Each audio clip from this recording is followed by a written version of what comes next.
இல்லைன்னா பொருள் இங்க இருக்காது. பொருள் இங்க இருக்காது. பொருளும் அந்த வெளியே போயிடும்.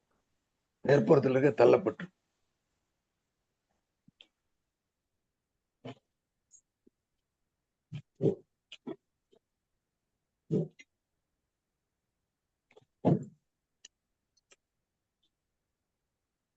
இல்ல மாசுக்கு ஏத்த மாதிரி கிராவிட்டி இருக்குன்றாங்க இவங்க இப்போ சயின்ஸ்ல.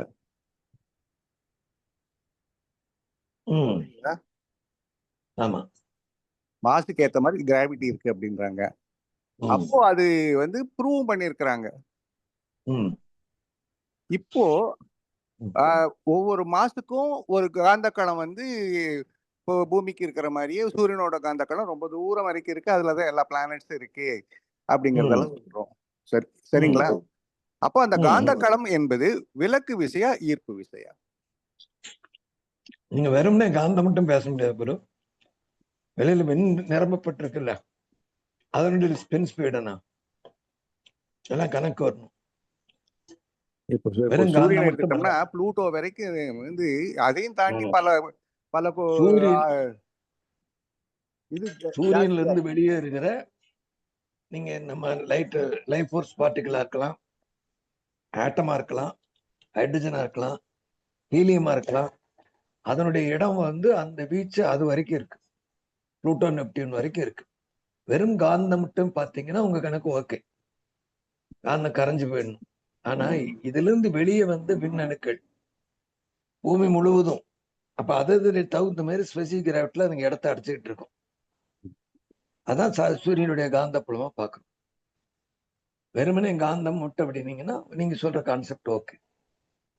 நான் வெளியில இருக்க விண்ணு இருக்கு. கேட்கிறேன், இந்த ஒரு கேள்வி இன்னைக்கு வந்தது, அதுக்காக கேட்கிறேன். விண்ணு இருக்கு இல்லையா, அதனுடைய வெலாசிட்டி, அதனுடைய ஸ்பீடு, விண்ணோட வேகம், இது எங்க மாறுதோ அதுக்கு தகுந்த மாதிரி அதனுடைய இடம் தேர்வு செய்யப்படும். அப்ப பூமியோட சூரியன் வந்து வெளியேறிய காந்தம் மட்டுமல்ல, ஹீலியமா இருக்கலாம், ஹைட்ரஜனா இருக்கலாம்.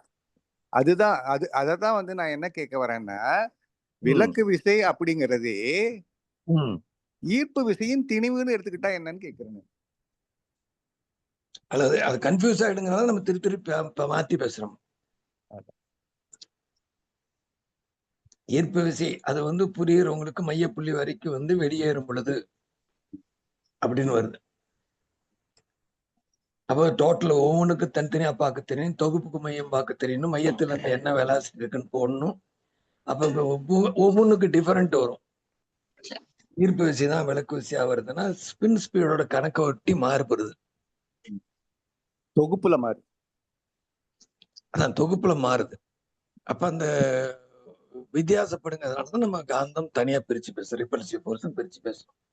ஆனா ரெண்டு இல்ல, ஒண்ணுதான், ஒன்னே ரெண்டா மாறுது. சுழற்சியோட வேகத்துக்கு தகுந்த மாதிரி, அடர்வுக்கு தகுந்த மாதிரி, அணுக்கள் நிரம்பி இருக்கிறதுக்கு தகுந்த மாதிரி. இது எல்லாமே சரியா இருக்கு, காந்தத்தை பொறுத்த வரைக்கும் சரியா இருக்கு. கிராவிட்டிக்கு நான் கேட்கிறேன், ஈர்ப்பு விசை. கிராவிட்டிங்கிறது இங்க நம்ம அவங்க பிரகாரம் அவங்க கிராவிட்டிங்கிறது பூமிக்கு ஈர்ப்பு விசை இருக்குல்ல சொல்லிட்டு இருக்காங்க.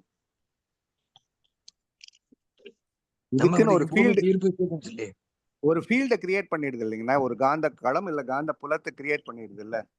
அதே மாதிரிதான் இப்ப நம்ம பூமிக்கும் அதே மாதிரி விண்ணோட அணுக்கள் இருக்கும்ல. ஆமா, வெறும் காந்தம் மட்டும் பார்க்க முடியாது, ஃபீல்டுல விண்ணு நிரம்பி இருக்கும். எந்த விண்ணு பூமியை சுத்தி இருக்கணும், சூரியன்ல இருந்து வந்தாலும் எந்த விண்ணு பூமியை சுத்தி இருக்கணும், ஸ்பெசிபிக் கிராவிட்டில தான் நிற்கும். அதையும் சேர்த்து கணக்குல எடுக்கணும். ரெண்டோட தொகுப்பு காந்த புலத்தை கணக்கு எடுக்கணும். இதெல்லாம் பார்த்தா சரியா வந்துடும். அப்ப பூமி இது மட்டும் எடுக்காம அதை சுத்தி இருக்கக்கூடிய விண் தொகுப்பையும் நம்ம எடுக்கணும். ஆமா ஆமா, விண்ணு இறைத்துகளும் இருக்கலாம்.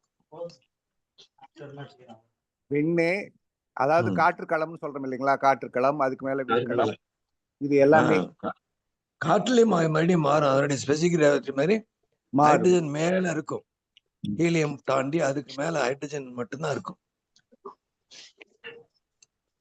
அதுக்கு அப்பால வரும்பொழுது வின் லேயர்ஸ், அதனுடைய ஸ்பின் ஸ்பீடுக்கு தகுந்த மாதிரி விண்ணுடைய ஸ்பின் ஸ்பீடுக்கு தகுந்த மாதிரி லேயர் லேயரா இருக்கும்.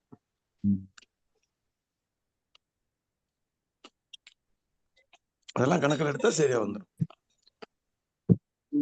வாழ்க வளமுடன். ராஜலட்சுமி அம்மா ஐயா கிட்ட ஐயா சொல்லுங்க. நீங்க. ஐயா வாழ்க வளமுடன். நான் தியானம் குரூப்ல இருந்து பேசுறேங்க ஐயா. வாழ்க அம்மா வளமுடன். சந்திராம்மா வாழ்க வளமுடன். அவங்க கலா அம்மாவோட இவங்க அவங்க வந்துட்டாங்க. வெயிட் பண்ணி பார்த்தாங்க, அவங்க வந்துட்டாங்க, அவங்க பேச போறாங்கம்மா. வாழ்க வளமுடன். வாழ்க வளமுடன். வாழ்க வளமுடன். வாழ்க வளமுடன் மீரா. வாழ்க வளமுடன். ஐயா தியாக ஐயா வந்துட்டாருங்களா? வாழ்க வளமுடன்.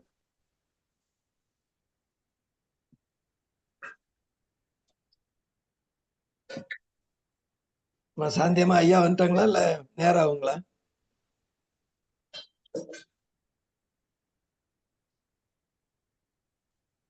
ஐயா வாழ்க வளமுடன். வாழ்க வளமுடன். ஐயா ஐயா வந்துருவாங்க. ஐயா இல்லைங்க, ஒரு 1/2 hour ஆகுங்கய்யா. அவரு வெளியில போயிருக்காரு. ஐயா பேச சொல்லிடலாங்க. பேசிட்டோம். ரெக்கார்டு இருக்குதுல்ல, ரெக்கார்ட்ல ஐயா பாத்துக்குவாரு. சரி பேசுங்கம்மா. வாழ்க வளமுடன். வாழ்க வளமுடன். அறிவில் சிறந்த பெரியவர்கள் அனைவருக்கும் என் வாழ்த்துக்களையும் வணக்கத்தையும் தெரிவித்துக் கொள்கிறேன். வாழ்க வளமுடன். இப்ப நான் எடுத்துக்கொண்ட தலைப்பு கருமையம். இந்த கருமையத்தோட வேதாத்திரிய விளக்கம் அப்படிங்கிறதுல நான் இப்போ ஒரு சொல்றேன். மனிதனிடம் ஒரு பெரிய சொத்து, மதிப்புமிக்க ஒரு புதையல், கருவுடலுக்கு மூலமான கருமையத்தோட கொஞ்சம் விளக்கம், அது எப்படி அமைஞ்சிருக்கு அப்படிங்கிற ஒரு விளக்கம். சூக்கு மூடலுக்கும் உயிருக்கும் பிறன சரீரம், ஜீவகாந்தம், இந்த மூன்றும் அழுத்தம் பெற்று இயங்கும் மையம். இது எல்லா உயிர்களுக்கும் உடலின் மையத்தில் உள்ளது. சஞ்சிதம், பிராரப்த, ஆகாய கர்மங்கள் அடங்கியது. கருமையமானது ஜீவகாந்தம், மூளை, புலன்கள், மனம், அறிவு இவை அனைத்தையும் ஒன்றிணைத்து செயல்புரிந்து அனைத்தையும் இருப்பு வைக்கும் நிலையம். தெய்வீக பெட்டகம், மனித சரித்திரம் அடங்கியுள்ளது. இந்த கருமையத்தை தூய்மையாகவும் வலிமுள்ளதாகவும் மனிதன் வைத்து கொண்டான் என்றால் அதன் அறிவாட்சி தரம் உயர்ந்திருக்கும். இது ஜீவகாந்தம். அது எப்படி கருமையமா அமையுது அப்படிங்கிற விளக்கம். ஜீவகாந்தமாவது உடலில் உள்ள சக்தி துகள்களிலிருந்து விரைவான தற்சுழற்சியால் எழும் அலைகளை. ஒரு உடலில் உள்ள உயிர் சக்தி துகள்களிலிருந்து இவ்வாறு வெளியேறும் அலைகள் அனைத்தும் உடலில் சுழன்று கொண்டே இருக்கின்றன. பொதுவாக எந்த ஆற்றல் சுழற்சி பெற்றாலும் திண்மையுடைய பகுதி மையத்தில் போய் சேரும், லேசான பகுதி புறத்தே நிற்கும். துல்லிய சமதள சீர்மை, ஸ்பெசிபிக் கிராவிட்டி தத்துவம் ஆகும். இந்த இயல்பின்படி ஜீவகாந்தம் பெரும் பகுதி தனது சுழல் இயக்கத்தால் உடலின் மையப்பகுதிக்கு வந்து சேர்கிறது. அங்கு இறுகி குறுகி அழுத்தம் பெற்று ஜீவகாந்த நிலைக்களமாக அமைகிறது. இதைத்தான் கருமையம் என்றும் ஆன்மா என்றும் வழங்குகிறோம். கரு என்பது இறைநிலையை குறிக்கும் ஒரு சொல். இறையாற்றலே துகள்களாகி காந்த ஆற்றலாக திணிவு பெற்று மையம் அமைவதால் அந்த நிலையமானது கருமையம் என்று வழங்கப்படுகிறது.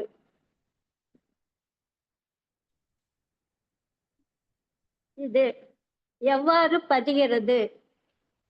மனிதனின் வாழ்க்கையே எண்ணம் சொல்லில் அமைந்திருக்குது. எண்ணம் என்றாலும் செயல் என்றாலும் அல்லது ஒரு நிகழ்ச்சி என்றாலும் எப்படி பதிவாகிறது என்றால் உடல் செல்களில் புலன் இயக்க பதிவு, மூளை செல்களில் நினைவு பகுதி, ஜீவகாந்தத்தில் பிரதிபலிப்பு பகுதி, உயிர் துகள்களில் நுண் இயக்க பதிவு, கருமையத்தில் தரப்பதிவு, வான்காந்தத்தில் சமுதாய பதிவு.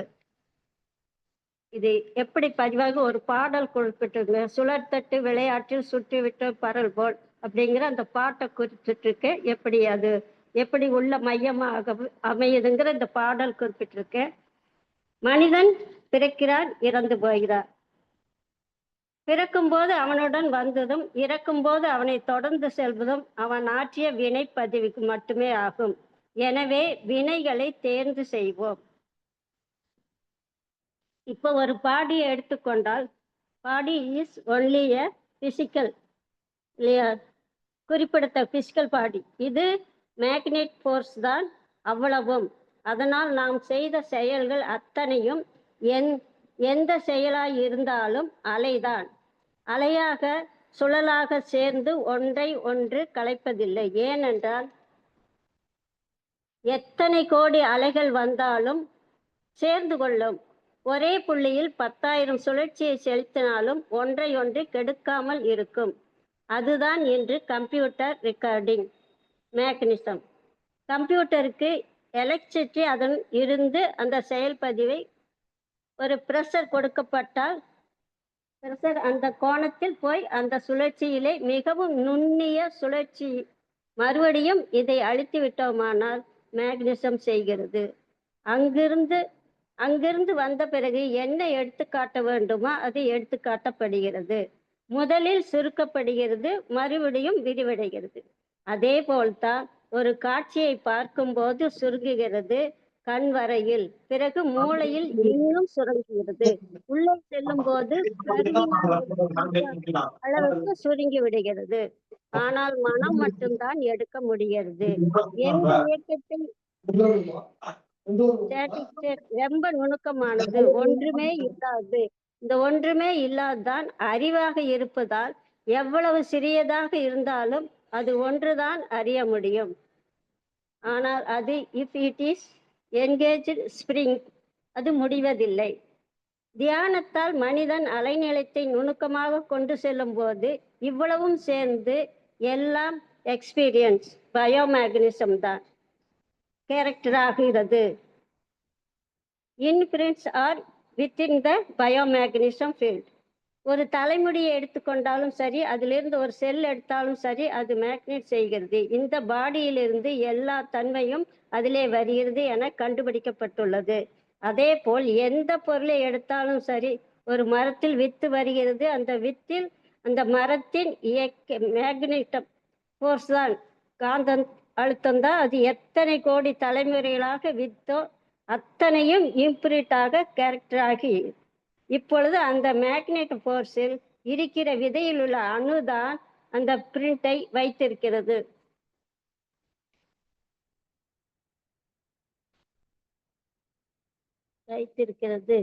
போட்டோகிராஃப் சைஸ் என்றால் அந்த மரம் எதுவோ அதுவரை போட்டோவாக உள்ளது. அது எந்த அளவுக்கு விரியுமோ அந்த அளவுக்கு விரிகிறது. புதிதாக தகுந்தவாறும் தண்ணீரில் மண்ணீரில் எல்லாவற்றிலுமே பிராக்டிக்கல் உள்ளது. அந்த பிராக்டிக்கல் எடுத்து கிறிஸ்டம் செய்து வைக்கிறது. இந்த என்னும்போது அதற்குரிய ரசாயனம் உருவாகி விடுகிறது. உதாரணமாக கால்சியம் இதிலிருந்து இன்னொன்று உருவாகிறது, அயன் இதிலிருந்து வேறொன்று உருவாகிறது. சில பிராக்டிக்கை சேர்ந்து விட்டால் ஒன்று மற்றொன்றாக மாறுகிறது. காரணம் அந்த கிளாஸ் மோதுதல் வருகிற போது தானாகவே எலக்ட்ரிக்கல் மற்றும் கெமிக்கல் ஆக்ஷன் சுவையாக மாறுகிறது. ஒரு செடியை இதுபோல்தான், அந்த செடி அந்த மரம் எவ்வளவு இருந்ததோ அதே போல்தான் இருக்கிறது. பூ வருகிறது, எவ்வளவு தூரம் வளர்கிறது என்று பார்க்கும்போது அந்த தாய் மரம் எவ்வளவு இருந்ததோ அந்த அளவு வளர்கிறது. இது எப்படி வளர்கிறது என்றால் அதன் உள்ள இருக்கிற மேக்னெட் ஃபோர்ஸ் அடித்த காற்று எல்லாம் அது வரைக்கும், அதாவது மரம் வரைக்கும் செல்லும், உள்பக்கம் வீசும். இந்த பதிவுகள் அந்த சுழற்சியை வாங்கி கொள்கிறது. நாம் போட்ட விதை வளர்ச்சிக்குரிய காலம் வந்து நின்று விடுகிறது. இதே போல்தான் கன்றுக்குட்டி, கோழி, மனிதன் எல்லாமே சூழ்நிலைக்கு தகுந்த மாதிரி எல்லா இடங்களிலும் மேக்னெட் ஃபோர்ஸ். எனவே டைனமிக் ஃபோர்ஸ் என்பது இறைநிலை ஆற்றல். அதனால் அந்த காலத்தில் கூறினார்கள் அவனின்றி அணுவும் அசையாது என்று. எல்லாமே அவனால் தான் நடக்கிறது என்ற இந்த உண்மையை எப்படி ஆராய்ச்சி கொள்கிறோமோ அனிமேட் அல்லது எவல்யூஷன் ப்ராசஸ் இதில் செய்யலாம். இதை செய்ய நன்கு புரியும்.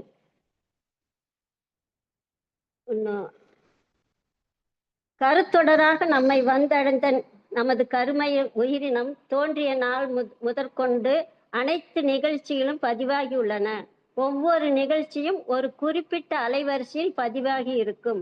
எந்த நிகழ்ச்சியும் உணர்வதற்கு அது பதிவாயிருக்கும் அலைவரிசைக்கு நமது மூளையின் அதன் அலை வரிசைக்கு கொண்டு வரும்போது அந்த நிகழ்ச்சி அப்படியே எடுத்து காட்டப்படும்.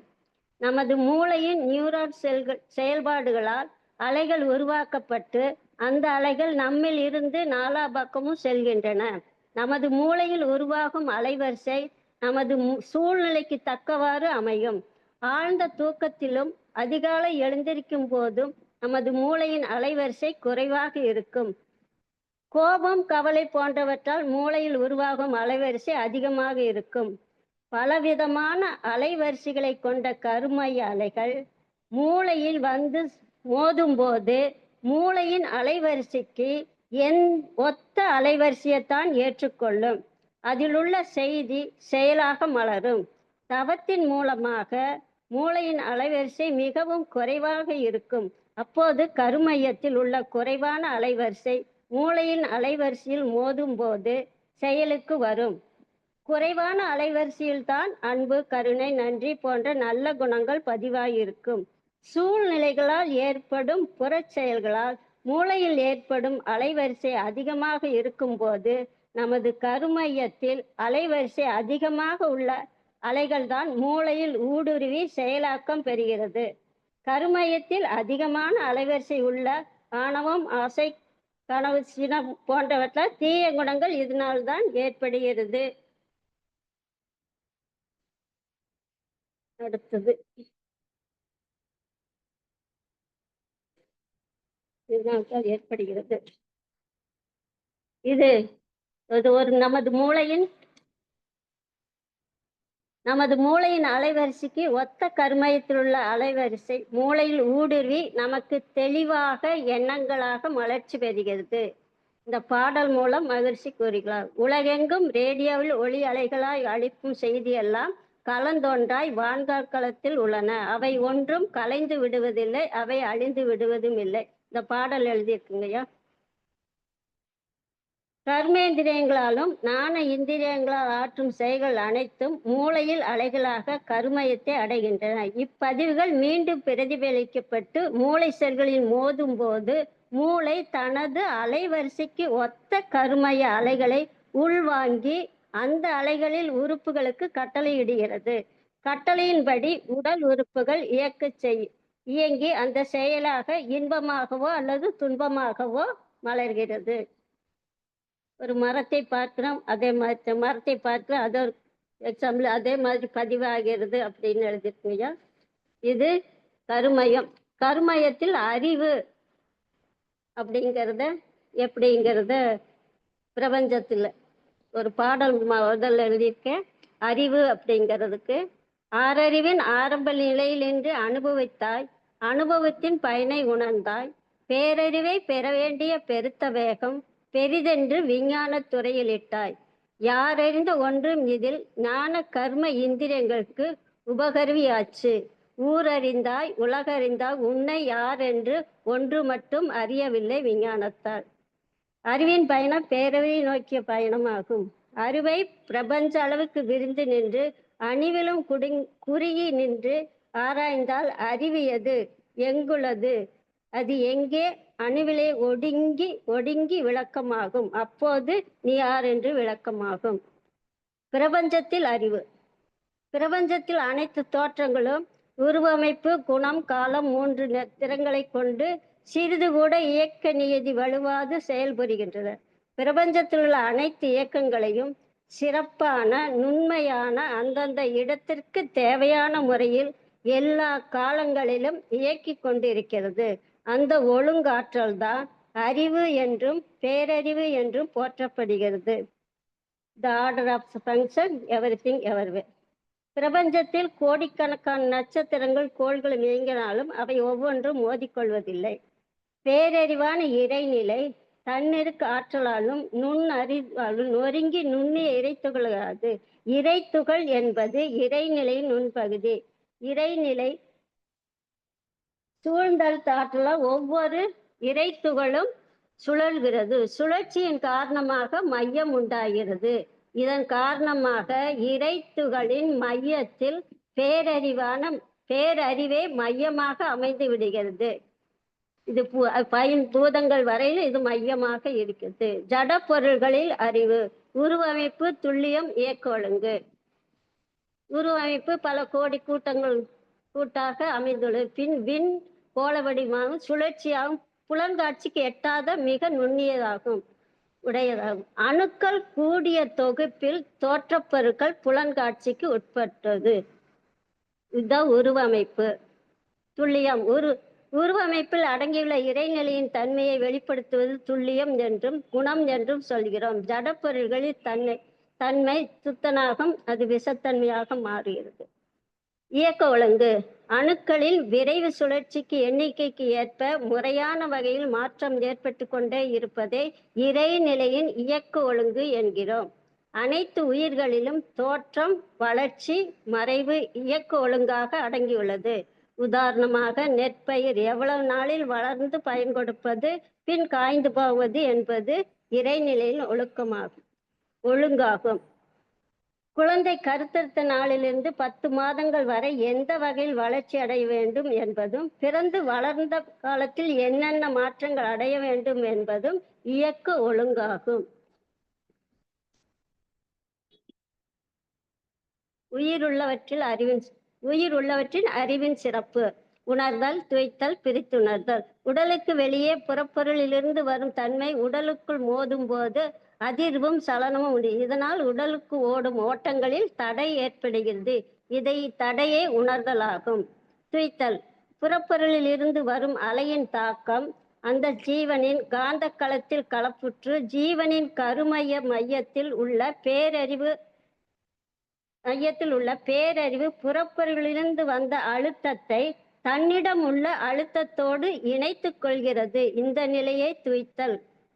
பிரித்துணர்தல் தன்னிடமுள்ள தன்மையை அடிப்படையாக கொண்டு நேற்று பார்ப்பதற்கும் இன்றுள்ள வேறுபாட்டையும் தெரிந்து கொள்வது பிரித்துணர்தல். அறிவின் ஆரம்பம். அறிவின் ஆரம்பம். ஜீவன்களில் கருமையத்தில் இருப்பது பேரறிவான இறைநிலையே ஆகும்.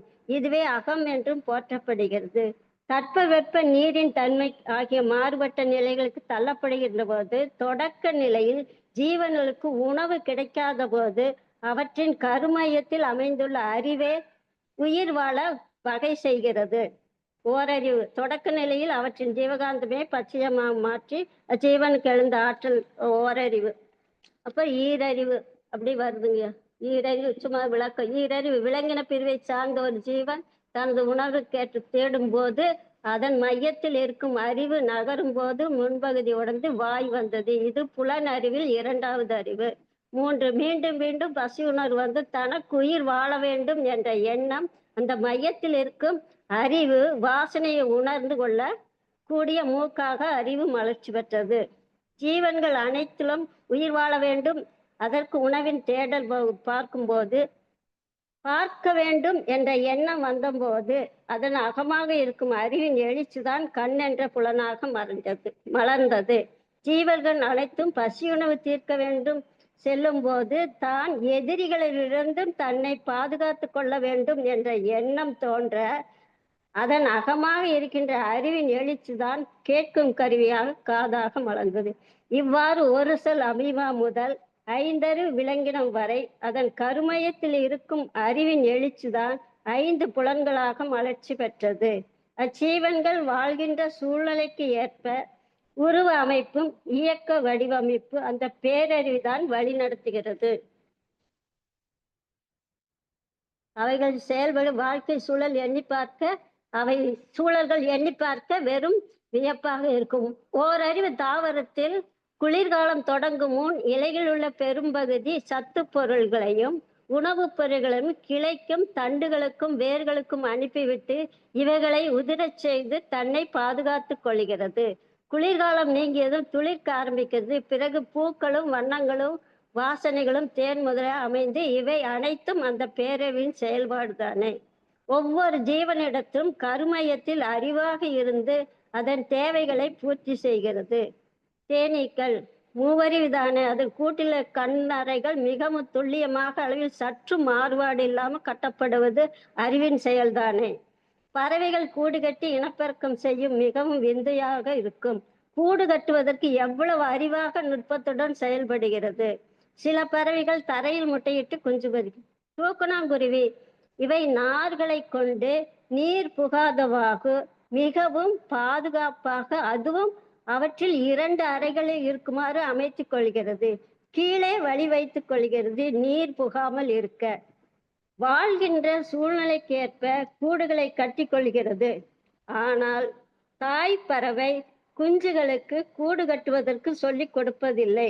விலங்கினம் குட்டி போட்டவுடன் மடியை தேடி பால் ஊட்ட கற்றுக் கொடுப்பதில்லை. குட்டிகளை தாங்களாக செய்கிறது. எவ்வாறு? அதில் இருக்க அறிவு தானே இது. இவையெல்லாம் கருமையத்தில் அகமாக இருக்க அறிவின் செயல்களை தானே. இந்த பாடலில் மகரிஷி கூறுகின்றார், உலகங்களில் ஈர்ப்பு உள்மயம் கொண்டும் உயிர் வகையில் காந்த கருமையம் கொண்டும் நலமுடனே வடிவம் குடம் நல்லியக்க சீரால் நடுநிலையாம் இரையாற்றல் நடத்தும் சீர். மனிதனின் அறிவு இரையாற்றலே ஓர் அறிவு முதல் 5 அறிவு வரை கருமையத்தின் அறிவாக இருந்து சூழ்நிலைக்கேற்ப வடிவமைத்து நடத்தி வந்தது. 5 அறிவு வந்தவுடன் உடல் சார்ந்த தேவைகள் நிறைவேற்றன. பஞ்சபூதங்களிலிருந்து வெளிப்பட 5 விளைவுகளை துணையாக கொண்டு முக்கிய தேவையான உணவை தேடும் வகையில் இறையின் பேரறிவு 5 புலன்களை முறையாக மலரச் செய்தது. 5 புலன்களின் உதவியால் உடல் தேவைகள் நிறைவு பெற்ற பின் அகமாக உள்ள பேரறிவு தன்னையே அறிந்து கொள்ளவும், தான் வாழ்ந்து கொண்டிருக்கும் இயற்கையை பற்றி அறிந்து கொள்ளவும், பிரபஞ்ச தோற்றங்களை பற்றி அறிந்து இவை அனைத்தையும் காரணமாக பொருளான இறைநிலையை பற்றி அறிந்து கொள்ளவும் அறிவு எழுச்சி பெற்றது.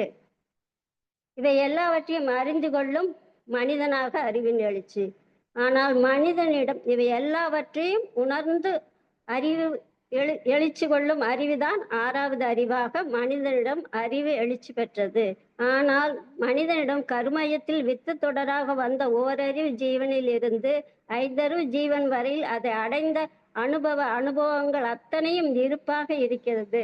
மனிதனாக வந்த பிறகு அவன் வாழ்ந்தது கற்காலம், ஆயுத காலம், உலக காலம் என்று கம்ப்யூட்டர் காலம் வரை அனுபவங்கள் அத்தனையும் கருமையத்தில் பதிவாக உள்ளன.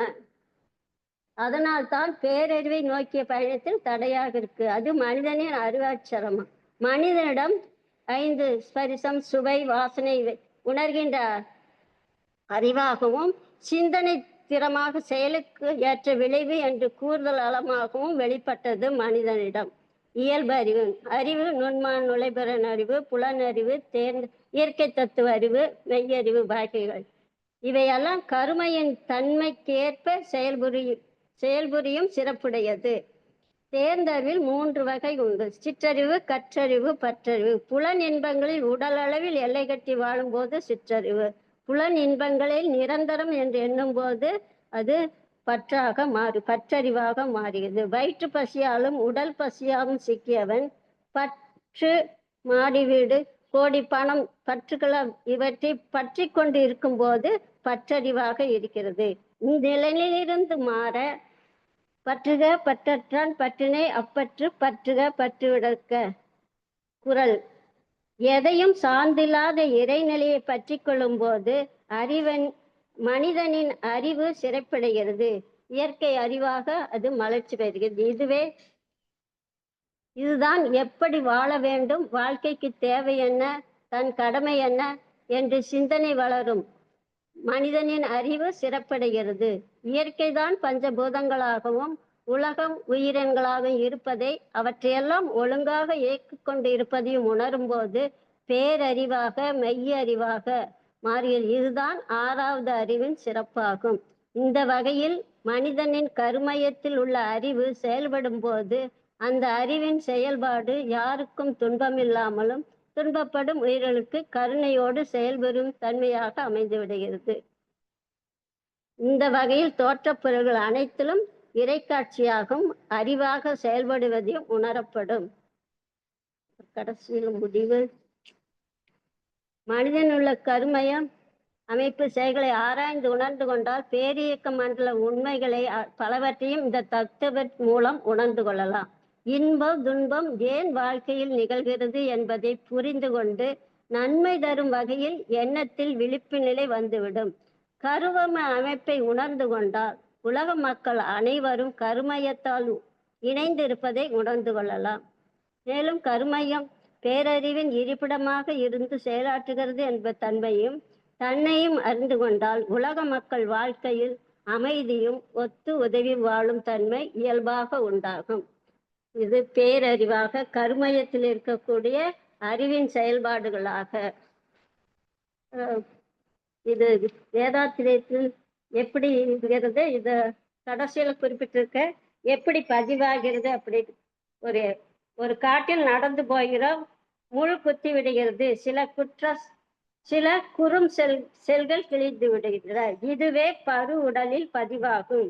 இது ஜீவகாந்த குறுக்கு ஏற்படுகின்றது. இது ஜீவகாந்த களத்தில் ஏற்படும் சிறு மாற்றம். இந்த குறுக்கு ஒரு செய்தியாக காந்த அலை வடிவிலே நரம்பு மண்டலம் மூலம் ஓடி பின் மூளையின் செல்களில் அழுத்த புள்ளியாக பதிவாகிறது. இது மூளைப்பதிவு. பின் அந்த செய்தி காந்த அலை வடிவில் எண்ணலை ஜீவகாந்த களத்தில் விரைகின்றது. இதுவே மனதில் பதிவாகும். அது பின் மையம் நோக்கி ஓடி அங்கே அலைவடியில் சுருங்கி வைக்கப்பட்டுள்ள கருமையத்தில் பதிவாகிறது.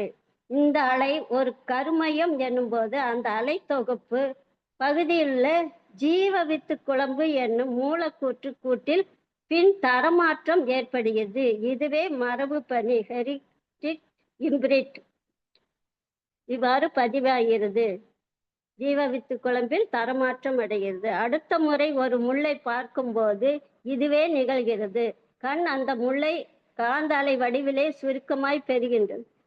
பின் அது அலை செய்தியை நரம்பு மண்டலம் மூலம் ஓடவிட்டு மூளையில் அழுத்த புள்ளியாக பதிவாகி மனதில் எண்ண அலைகளாக பிரிவைத்து கருமையத்தை சென்றடைகிறது. அங்கே ஏற்கனவே பதிவான முள் தொடர்பான செய்திகள் அலை வடிவில் இருப்பதால் அந்த அலைகளுக்கு புதிய அலைகளுக்கும் இடையே ஏற்படும் தகவல் பரிமாற்றம் சார்ந்த ஒரு புதிய அலை உருவாகிறது. அந்த அலை பின்மூளையில் சென்று நரம்பு மண்டலம் மூலம் கடத்தப்பட்டு ஒரு உறுப்பின் இயக்கமாக வெளிப்படுகிறது. இதனால் தான் ஒரு புதிய முள்ளை பார்க்கும்போது காலை தானாக நாம் தாண்டி வைத்துக் கொள்கிறோம். இவ்வாறு கருமையத்தில் பதிவாகி தரமாற்றம் மரபணு பதிவாக இவ்வாறு கருமையத்தில் பதிவாகிறது. இதுதான் கருமையத்தின் அறிவின் செயல்களாக நாம் உணர்ந்து கொள்கிறோம். இந்த நிலையிலே இது ஏதாவது மாற்றம்னா சயின்ஸ் எதனா கொண்டு வர பார்க்கலாம். இவ்வளவுதான் எழுதியிருக்கேன். இதுல என்ன செய்யணும்? வாழ்க வளமுடன்.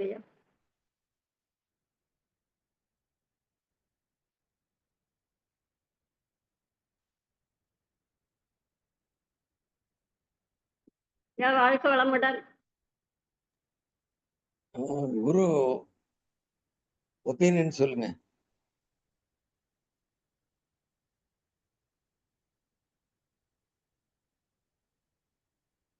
இருக்காங்களா இல்லையா தெரியலையே. இருக்கார். குரு வாழ்க வளமுடன். குறையவ காணுங்களே. இருக்காரு. இல்லைங்கய்யா. இருக்காரா? பாருங்க. இருக்கார். இல்லைங்கய்யா, வெளியில போயிட்டாரு. இல்லைங்க, இருக்காரு. முதல்ல இருந்தாரு, இப்ப வெளியில போயிட்டாரு. இருக்கிறாருங்கய்யா. குரு இருக்கிறாருங்கய்யா. மைக் ஆஃப் பண்ணி வச்சிருக்கிறாரு. இருக்கிறாரு. மைக் அன்மியூட் ஆயிருக்குது. இது மியூட் ஆயிருக்குது. வாழ்க வளமுடன். சொல்லுங்க. இல்ல, அது அவங்க படிச்சது ஒப்பீனியன் சொல்லுங்க அப்படிங்கிறது. மத்தியில கொஞ்சம் வெளியில போயிட்டாங்க, ஒரு போன் வந்திருந்தது. அப்படியா? ஆமா, நீங்க சொல்லுங்க. அது ஆமா, நீங்க எடுத்திருக்கிறது தத்துவம் சார்ந்து ஓகேமா, கருமையத்துக்கு கொடுத்துருக்கீங்க. விஞ்ஞானமா எடுக்கிறதுக்கு மகிழ்ச்சி சொன்னாலும் கூட அதுக்கான தரவுகள் தேடிட்டு இருக்கோம். ஆமா, மகிழ்ச்சி சொன்னதை நீங்க நல்லா கிளியரா சொல்லியிருக்கீங்க. அதுல எந்த விதமான குறைபாடும் இல்லை. அதுல எல்லாமே கொண்டு வர்றீங்க. கருமையத்தை பரிணாமத்துல 5 புலன்கள் உருவாகிறது, அறிவு அறிவு அறிவுன்னு அதெல்லாம் கொடுத்துட்டீங்க. இப்ப நீங்க எடுத்திருக்கிறது கருமையம், கருமையம் அறிவு. இப்ப அதுக்கு ரெஃபரன்ஸா என்ன கொடுக்கணும் சயின்ஸ்? இந்த மாதிரி சொன்னது நீங்க சொன்ன அத்துணையும் தத்துவத்துல இருக்கு. இன்னும் கொஞ்சம் எளியப்படுத்தி உங்க வேவ்ல சொல்லியிருக்கீங்க. அதனால அது எது நம்ம ஒன்றும் அதுல எதுவும் குறையில்லை. அவர் 2வது இந்த கொடுத்த கடைசியா முடிவுரைக்கு மறுபடியும் முள் குத்தது அதை மதிவுல அங்க நீ கருமையத்துல சொல்லும் பொழுது பசு ஒன்றை பார்த்துட்டு மகிழ்ச்சி ஆரம்பிக்கிறார்ல, ஆமாங்க, அந்த இடத்துக்கு சொல்லிடுறோம். அந்த அங்க போயிடணும். அது இந்த முடிவுரையில இது சொல்லக்கூடாது. சரிங்க. அதனால இப்ப நீங்க நடுவுல விஞ்ஞான அந்த பார்வையாக அந்த பதிவு வருது, அந்த இடம் சொல்லிடணும் ஆமா ரேடியோல. பதிவு ஏற்படுதல் அப்படிங்கறதுல நீங்க அங்க அடையாளப்படுத்தணும். அதே மாதிரி ஒவ்வொரு டாபிக்கும் கொஞ்சம் பிரிச்சுக்கிட்டீங்கன்னா ஒரு ஒரு டாபிக் அது கீழே கொண்டு வாங்க. இது எல்லாமே நீங்க மகிழ்ச்சி கொடுத்துருக்கிறதுல மட்டும்தான் கொடுத்துருக்கீங்க. ஆமாங்க, அதான் சொல்றேன். சயின்ஸ்னா என்னன்னு பாத்தீங்க. இல்ல இது எடுத்திருக்க வரைக்கும் நல்லா இருக்கு. அதுல எதையும் குறை சொல்ல முடியாது. நீங்க ஒரு ஆர்டரா கொண்டு வந்திருக்கீங்க. அது பதிவாக தத்துவத்தை பொறுத்த வரைக்கும் ஓகே. விஞ்ஞானம் நமக்கு தேவைப்படுது. நம்ம மகிழ்ச்சி கருத்து கொண்டு போய் அங்க கொடுக்கணுங்கிறதுக்காக விஞ்ஞான கருத்து தேவைப்படுது. தத்துவ கருத்துக்கள் ஓகே, அதுல எந்த இதுவும் குறைய சொல்ல முடியாது. தத்துவத்துக்கு விஞ்ஞானத்துக்கு பாக்குறீங்க, யாராவது ஹெல்ப் கேட்டுதான் கண்டுபிடிக்கணுங்க. இல்ல உங்க டீமோட கலந்துக்குங்க. இங்க எடுக்க மட்டும் பரவாயில்ல, அவங்களோட கம்பைன் பண்ணிட்டீங்கன்னா அவங்க கேட்கறத எடுத்து கொடுக்கறத பாத்துக்கலாம். சயின்ஸ் விஞ்ஞானத்துல கருமையத்தின் அறிவு இல்லைங்களா? ஆமா, அறிவு கருமையம் எப்படி இருக்கு, அதோட அறிவு எப்படிங்கிறது சயின்ஸ் ப்ரூஃபா வேணும். ஆமா, பதிவு இப்ப அங்க இருக்குதுன்னா இப்ப நான் கேக்குறேன், நான் இப்ப நீ பதிவு கருமையம் எங்க இருக்கு மகிழ்ச்சி? அவரு மாணிவாசுக்கு அடிக்கடி கேட்பாரு, நாங்க டாக்டரா இருக்கிறோம், பல ஆபரேஷன் பண்ணிட்டேன், நீங்க சொல்ற மாதிரி கருமையம் ஒண்ணும் இல்லை, கருமையம் எங்க இருக்கிறது அப்படின்னு கேட்பாங்க. அப்ப அதுக்கு என்ன, இப்ப ஒரு வித்து செல், தாயும் தந்தையும் சேர்ந்து ஒரு வித்து செல் தான். அந்த ஒரு செல்லுக்குள்ள இத்தனை பதிவு அடங்குதுன்னா அது கருமையமா இல்லையா? அப்ப கருமையத்தோட அத்தனை தன்மைகளும் வித்து நாதத்துக்கு போக தரப்பதிவுன்னு சொன்னீங்க இல்லையா? அப்ப அதுல அங்க போய் அடங்குது. அப்ப நீங்க ஏதாவது ஒண்ணு எடுத்துக்க. நம்ம இது வாஸ்ட் சப்ஜெக்ட், இது கொஞ்சோண்டு இல்ல. அப்ப நீங்க பர்டிகுலரா ஒண்ணு எடுத்து இதுக்கோட பொருத்துறேன் அப்படின்னு கொண்டு வந்தா விஞ்ஞானத்துக்கு வரும். நீங்க தத்துவத்தை சார்ந்து எல்லா தரப்புலயும் எடுத்திருக்கிறீங்க.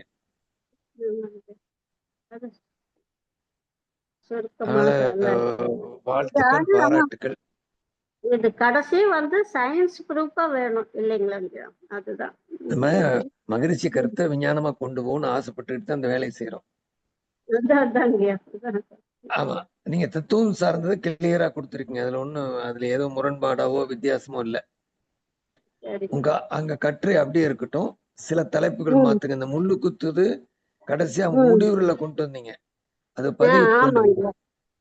ஆமா, ஒவ்வொன்றுக்கும் அறிவின் மலர்ச்சி அப்படின்னு ஒரு டாபிக் தலைப்பு வச்சுக்கிட்டு அது கீழே இந்த மலர் மலருது, தூக்கணாங்குருவி செய்யறது, கண்ணு பாலாட்டு, 3 அறிவின் வளர்ச்சி தான் போட்டிருக்கு அதுக்கு.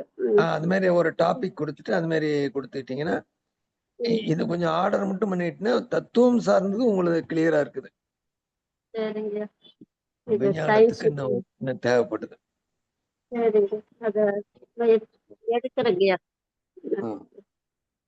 வாழ்க வளமுடன்மா. அருமையா பண்ணிருக்கீங்க. ஜெயபாலையா சொன்ன மாதிரி சயின்ஸுக்கு இப்போதைக்கு நமக்கு அறிவியல் ஆராய்ச்சிக்கு தான் இந்த இதுவே செய்யறாங்க. அதனால அதுக்கு ஏத்த மாதிரி நம்ம அதற்கான குறிப்புகள்லாம் கொடுக்க வேண்டியிருக்கு. அதெல்லாம் இணைச்சு தான் அந்த பேக்ல தான் நம்ம கொடுக்க வேண்டியிருக்குங்கம்மா. அது பாருங்க, உங்களுடைய குரூப்ல இருக்கிறவங்களோட சேர்ந்துட்டீங்கனாலே அவங்க எல்லாம் நிறைய கைட் பண்ணுவாங்க. குரூப்ல இருக்காங்க, அவங்களே தெரியல அப்படிங்கிற. சரிங்க, நான் எப்படி கண்டுபிடிக்கிறேங்கய்யா? மகிழ்ச்சி நினைக்கிறேன். கண்டுபிடிச்சிடுங்க.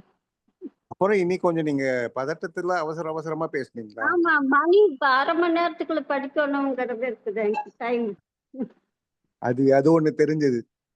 ஆமாங்க, ரொம்ப ஸ்பீடா ஐயா முடிச்சிடணும். இல்லைங்க 15 நிமிஷம் தாங்க சொன்னாங்க. நாங்க 1/2 மணி நேரம் எடுத்துட்டு வந்துட்டு நேத்து 15 நிமிஷம்ன்றப்ப அதுதான் கொஞ்சம் சொல்றேன். வித்தியாசம் வந்துச்சு. டைம் அம்மா 1/2 ஆயிடுச்சு மணி நேரமே வந்துருச்சு அம்மாவுக்கு. ஸ்பீடு வந்துட்டேங்க. அதுதான் தெரிஞ்சது. நாம இன்னைக்கு படிச்சிடலாம் அப்படிங்கிறதுக்காக.